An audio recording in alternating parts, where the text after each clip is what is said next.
নমস্কার বন্ধুরা, জামাই ষষ্ঠী স্পেশাল এপিসোডের আজকেই কিন্তু লাস্ট এপিসোড 4। আজকে আমি তোমাদের দেখাবো জামাই ষষ্ঠীর দিন সকালের একটি দুর্দান্ত জলখাবারের আইটেম, যেটা তোমরা জামাই ষষ্ঠীতে জামাইকে করে খাওয়াতে পারো, অথবা নিজেরাও কিন্তু বাড়িতে খেয়ে দেখতে পারো। আশা করি নিরাশ হবে না। তাহলে চলো শুরু করা যাক আজকের রেসিপি, চানা পনির। এর জন্য আমাদের কি লাগবে সেটা তোমাদের বলে দিই। তার আগে এটা বলি, আমার চ্যানেলটাকে সাবস্ক্রাইব করতে ভুলো না। পাশে থাকা বেল আইকনটা অতি অবশ্যই প্রেস করো, যাতে ফার্দার রেসিপিস এলে তোমরা জানতে পারো। এই রেসিপিটা বানাতে আমাদের লাগছে 200 গ্রাম কাবুলি ছোলা, যেটা যে কোনো সুপার মার্কেটে কিন্তু তোমরা কিনতে পারবে। এই 200 গ্রাম কাবুলি ছোলা আমি আগের দিন রাত্রির থেকে জলে ভিজিয়ে রেখে দিয়েছিলাম, অথবা তোমরা সকালবেলাও ভেজাতে পারো, তবে 8 ঘন্টার জন্য ভেজাতেই হবে। ভিজিয়ে যখন দেখবে ছোলাগুলো ফুলে উঠেছে, অলমোস্ট ডাবল হয়ে গেছে, তখন একটা প্রেসার কুকারে পর্যাপ্ত জল দিয়ে এই কাবুলি ছোলাগুলো সেদ্ধ করতে দিতে হবে। কিছু মশলার সাথে দিয়ে দেবো 3-4টে তেজপাতা ছিঁড়ে, তার সঙ্গে দিয়ে দেবো একটা বড় সাইজের দালচিনি, এর সাথে দিয়ে দেবো সামান্য 2-3টে এলাচ ফাটিয়ে, আর লাস্ট দিয়ে দেবো 3 থেকে 4টে লবঙ্গ। ব্যাস এই কটা মশলা দিয়েই আমি কিন্তু প্রেসার কুক করে নেব এই কাবুলি ছোলাগুলো। তবে মাথায় রাখবে জলের পরিমাণটা যেন ঠিক হয়। আমি তোমাদের বলছি জলটা কিভাবে দেবে। প্রেসার কুকারে ছোলা যতটা আছে ঠিক তার থেকে 1.5 আঙুল যেন তোমার জলটা বেশি থাকে। দেখো আমি 1.5 গাঁট, আমরা যে 1 2 3 4 করে কর গুনি, ঠিক সেরকম করের 1.5 কর দেখো আমি জলটা বেশি রেখেছি ছোলা থেকে। ঠিক এই পরিমাণ জল দিলেই কিন্তু তোমাদের ছোলাটা খুব সুন্দরভাবে সেদ্ধ হয়ে যাবে। আমি প্রায় 3-4টে মতো সিটি দিয়ে সেদ্ধ করে নিয়েছিলাম। এবার একটা কড়াইতে আমি দিয়ে নেব সর্ষের তেল। তোমরা চাইলে কিন্তু এটা সাদা তেলেও করতে পারো। তো দেখো ছোলাগুলো কিন্তু ভীষণ ভালোভাবে সেদ্ধ হয়ে গেছে। আমি তোমাদেরকে একটা ছোলা টিপে দেখাচ্ছি। দেখো টেপার সাথে সাথেই কিন্তু একদম নরম হয়ে গেছে ছোলাটা।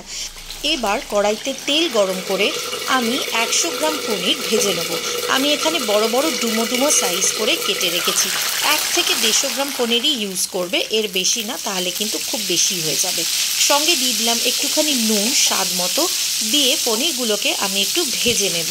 একটু সাবধানে ভাজবে যেন পনিরগুলো ভেঙে না যায়। আর পনির ভাজার সময় সবসময় কিন্তু তেলটা খুব ভালো করে গরম করে নেবে, তাতে কখনোই পনিরগুলো কড়ায় চিপকে যাবে না। ভাজা হয়ে গেলে পনিরগুলো সরিয়ে নেবে। দেখো আমি একটু লাল লাল করেই ভেজেছি। এটা কিন্তু গ্রেভিতে পড়ে যখন ফুটবে তখন ঠিক নরম হয়ে যাবে। এরপর আমি একটা বড় সাইজের আলু একটু ছোট ছোট চপ করে রেখেছিলাম, সেই আলুটাও ভেজে নেব। আলু তো তোমরা জানোই, সামান্য একটু নুন দেবে, দিয়ে আলুটা ভাজতে শুরু করবে। তার সাথে যখন আলুগুলো একটু ভাজা ভাজা হয়ে আসবে, দেবে সামান্য একটুখানি হলুদ রঙের জন্য। হলুদ দিয়ে আবারও একটু ভালো করে ভেজে নিতে হবে। এরপর যখন আলুগুলো ভেজে একটু লাল লাল হয়ে আসবে, দিয়ে দেবে একটা মিডিয়াম সাইজের টমেটো চপ করে। তোমরা চাইলে কিন্তু টমেটোর দানাগুলোও ছাড়িয়ে নিতে পারো। এরপর এর মধ্যে দিয়ে দিলাম আমি 1 কাপ পরিমাণ জল, ছোট কাপের 1 কাপ পরিমাণ জল দিলাম। দিয়ে এবার দেব কিছু মশলা। প্রথমেই দিলাম শুকনো লঙ্কার গুঁড়ো, তারপরে এর মধ্যে দিয়ে দেব কাশ্মীরি লঙ্কার গুঁড়ো। জল এই জন্যেই দিলাম যাতে মশলাগুলো পুড়ে না ওঠে। তো শুকনো লঙ্কার গুঁড়ো আর কাশ্মীরি লঙ্কার গুঁড়ো 1 চামচ করে দিলাম। দিয়ে দিলাম 1 চামচ জিরে গুঁড়ো, এর সাথে দিয়ে দিলাম 1 চামচ গরম মশলার গুঁড়ো। এই সমস্ত মশলাগুলো দেওয়ার পর আমি কিন্তু খুব ভালো করে মশলাটাকে কষিয়ে নেব। তোমাদের যদি এই ধরনের রেসিপিস দেখতে ভালো লাগে, তাহলে আমার channel test and travel with Sharmi অতি অবশ্যই সাবস্ক্রাইব করে নিও। দিয়ে দিলাম সামান্য 1 চিমটে হিং দিলে এটার টেস্ট আরও সুন্দর হবে। এরপর দিয়ে দিলাম 1 চা চামচ পরিমাণ আদা বাটাটা দেওয়ার পরেও কিন্তু মশলাটাকে খুব ভালো করে কষতে হবে, যাতে কোনো রকম কাঁচা গন্ধ মশলার রয়ে না যায়। দেখতেই পাচ্ছ আমি খুব ভালো করে তেল ছাড়া পর্যন্ত মশলাটাকে কষে নিচ্ছি। এবার দিয়ে দিলাম 2-3টে কাঁচা লঙ্কা ভেঙে। তোমরা চাইলে এই কাঁচা লঙ্কাটা স্কিপ করতে পারো। আর নুন ঝাল এগুলো কিন্তু সবসময় নিজের আন্দাজের মতো একটু কম বেশি করে নেবে, কারণ আমরা একটু ঝাল খাই, তাই হয়তো তোমাদের মনে হতে পারে যে আমি মশলা বেশি দিচ্ছি, তাই সেটা কিন্তু একটু নিজেদের মতো আইডিয়া করে দিয়ে নেবে। দেখো মশলাটা কিন্তু তোমাদের সাথে কথা বলতে বলতেই কষে গেছে। মশলাটা কষে যাওয়ার পরেই আমি এর মধ্যে দিয়ে দিলাম সেদ্ধ করে রাখা কাবুলি ছোলাগুলো। এই কাবুলি ছোলা বা চানা তোমরা কিন্তু যে কোনো সুপার মার্কেটে বা যে কোনো গ্রসারি দোকানে পেয়ে যাবে। সব শুদ্ধই জল সমেত আমি ঢেলে দিলাম কড়াইতে, দিয়ে ভালো করে টোটাল যে মশলা আছে আর ছোলাগুলো আছে সেগুলো সেদ্ধ হতে দিলাম। অল্প ঢাকা দিয়ে দিলাম, দিয়ে আমি লো টু মিডিয়াম ফ্লেমে রেখে মশলাগুলোকে আর ছোলাগুলোকে ভালোভাবে মিক্স হতে দিলাম। তো দেখো কিছুক্ষণ পর দেখবে মিনিট 5-7 পর এটা কিন্তু ফুটে উঠেছে। এখনও কিন্তু হওয়া বাকি, তাই আরেকটু এটাকে কেয়ারফুলি ফোটাতে হবে। তো দেখো আমি একটু ভালো করে নাড়াচাড়া করে দিচ্ছি। এইবার দেখে নেব আমি আলুগুলো সেদ্ধ হয়েছে কিনা। তাই একটা আলু আমি হালকা করে একটু টিপে দেখে নিলাম, একটু সেদ্ধ হওয়া বাকি আছে। আবার তাই 2 মিনিট ঢাকা দিয়ে রেখে দিয়েছিলাম। 2 মিনিট পর মিশিয়ে দিলাম ভেজে রাখা পনিরগুলো। এই ভেজে রাখা পনিরগুলো দেওয়ার পর কিন্তু একটুখানি মিশিয়ে নিতে হবে ভালোভাবে, যাতে পনিরের ভেতরেও গ্রেভির টেস্টটা খুব সুন্দরভাবে যায়। এটা খুব সাধারণ ঘরোয়া মশলা দিয়ে রান্না করা, সকালের জলখাবার হিসেবে কিন্তু লাইটও হবে, খুব উপাদেয় হবে, আর হাই প্রোটিন একটা ডায়েট হবে। তাই আমি সকালবেলা প্রায়শই কিন্তু এটা বানিয়ে নিই। দেখো কথা বলতে বলতে কিন্তু তোমাদের দেখালাম আলুগুলো সিদ্ধ হয়ে গেছে। আলু সিদ্ধ হয়ে যাওয়ার পর আর বিশেষ কিছু করার নেই, একটু হালকা ফুটিয়ে নেব যাতে গ্রেভিটা একটুখানি সেমি থিক হয়ে যায়।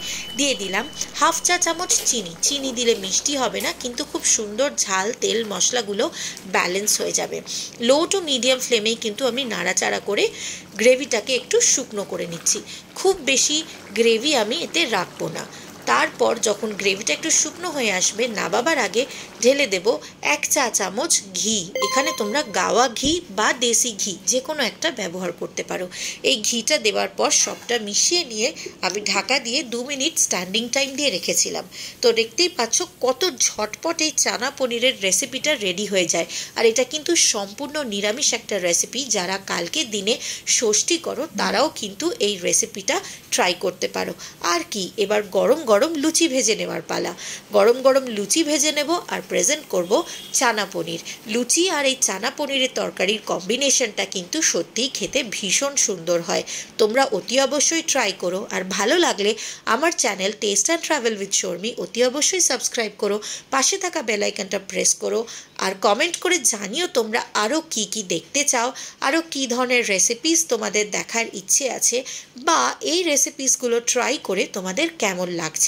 তোমাদের কমেন্টের আশায়, তোমাদের লাইকের আশায় আমি রইলাম। যারা আজকে চ্যানেলটা নতুন দেখছো তাদেরকে বলবো চ্যানেলটাকে সাবস্ক্রাইব না করে যেও না, কারণ জামাই ষষ্ঠীর জন্য যে 4টে স্পেশাল রেসিপি আমি এনেছি সেই 4টেই কিন্তু ভীষণই টেস্টি। বাড়িতে ট্রাই করো। আজকের জন্য এটুকুই। সকলে ভালো থেকো। টাটা।